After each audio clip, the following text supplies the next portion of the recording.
Welcome back to Bishop's Garage. I'm Bishop. This is my garage, my yard, my tennis court, basketball court. Today we're going to be working on our 1958 Plymouth Suburban. We're going to go ahead and start trying to diagnose this even deeper. You saw maybe in the last one where we pulled the intake off, saw the cam. Now we're actually going to kind of get into the nitty-gritty. We're going to pull the heads. We're going to see what kind of a tail that the pistons tell us. And I'm going to suspect we've got a spun main bearing, but, well, let's see what happens with this, and let's go ahead and get to it. Show me.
Here you can see me struggling with a pretty common thing.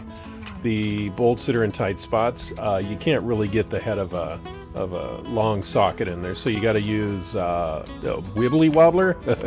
I'm not really sure what they're called. It's the articulated CV type of jointed extension to kind of let you get into a nook or a cranny. Feel free down below to let me know what that's actually called, and we'll move on.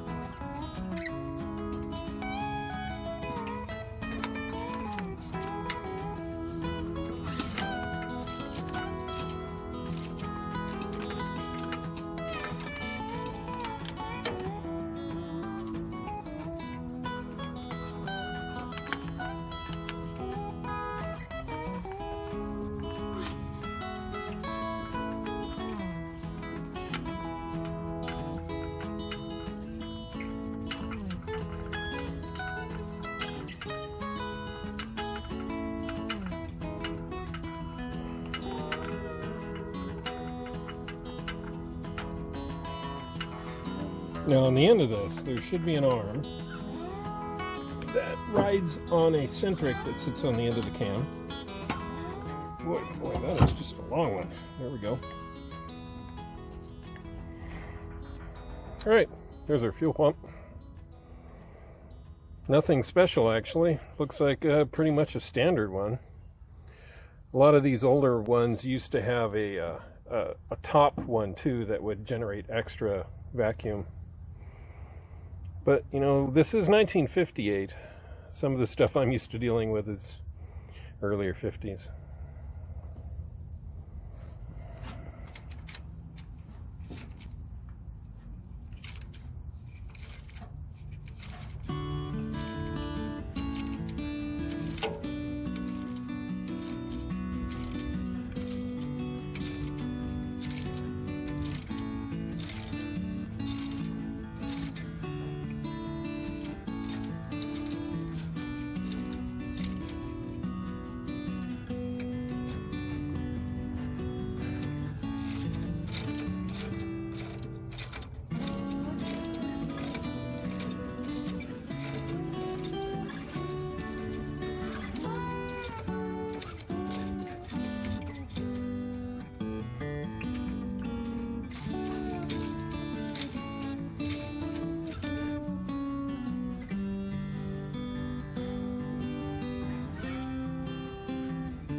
Yeah, looks like it's had a little bit of a leak.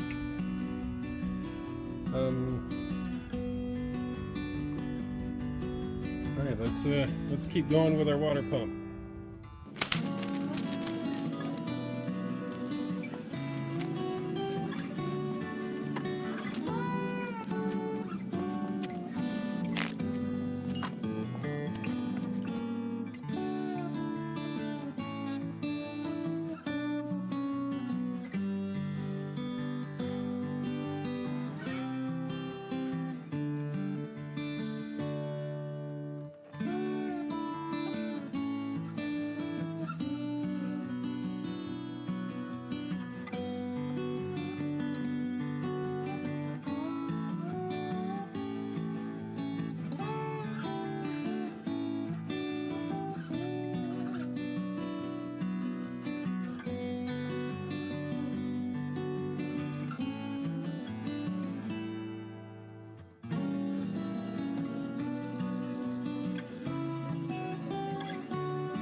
Well, that was a super long one.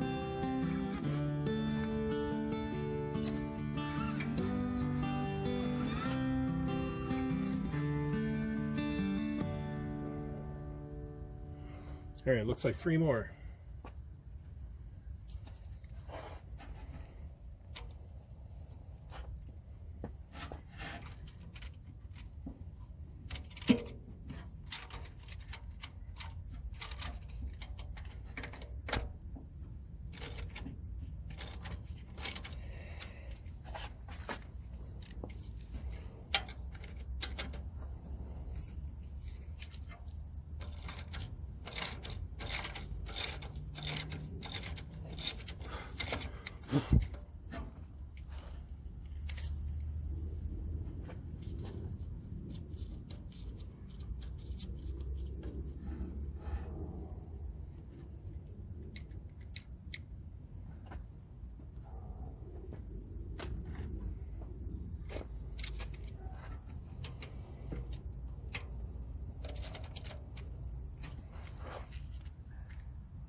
Well, it'll be interesting to see what's behind the water pump here.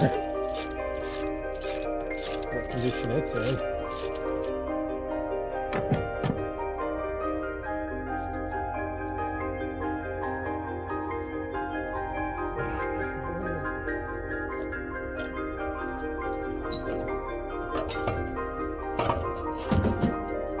Wow, that thing's as heavy as all get out. Well, there's the impeller.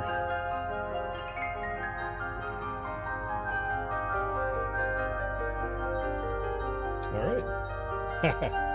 Water pump off.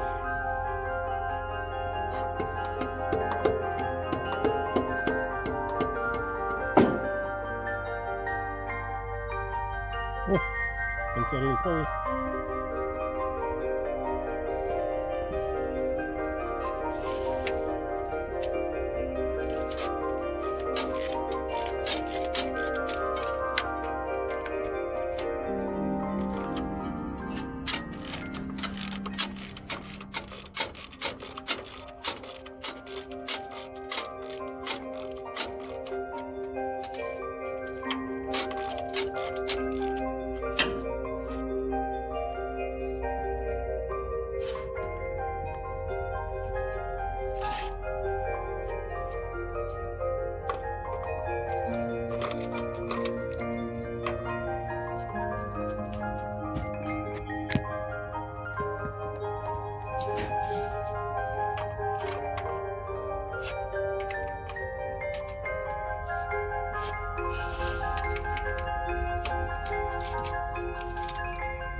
It's not good.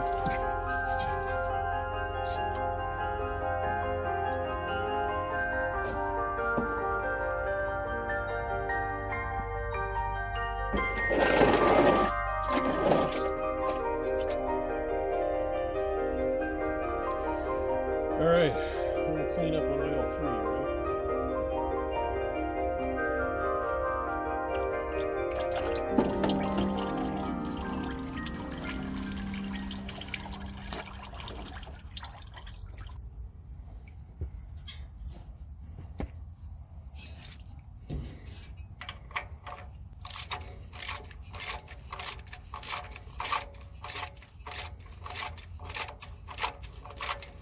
Well, at least this way I guess we know which one of the bolts is a water-bearing bolt.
Well, there's our inside of our timing cover.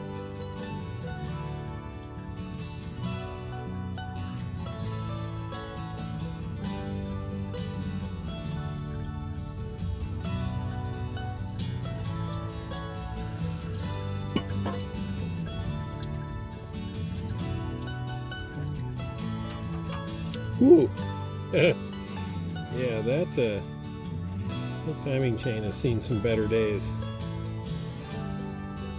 Well, that still doesn't explain. I mean, even if it had jumped a tooth,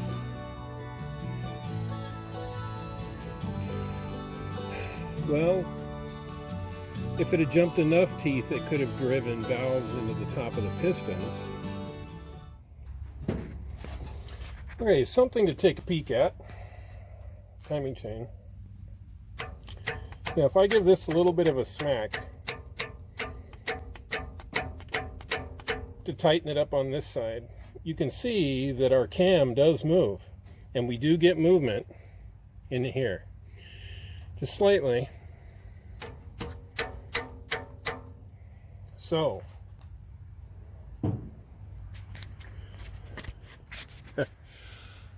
yeah, so what that tells me is that our problem is going to be like main bearings or crank. As you can see, we do have some movement in the upper valve train when we take up that slack from the timing chain. So that tells me that our problem is not in the upper area. What we're going to do next is we're going to start with a head. We're going to pull a head and see what our pistons look like and see what our bores look like, see how much of a lip we have, if we have any cross hatching, rust, debris, mice. All right, well, I think that about does it for me. It's been threatening to rain on me all day. It's getting cold. I'm going to go ahead and call it a day. Hopefully you like what you see, and if you do, please let me know. And click subscribe. Tell your friends if they want to be a part of this this Plymouth teardown, and hopefully build up at some point. All right, well, I'm calling it a day. We'll see you. Thanks for coming by.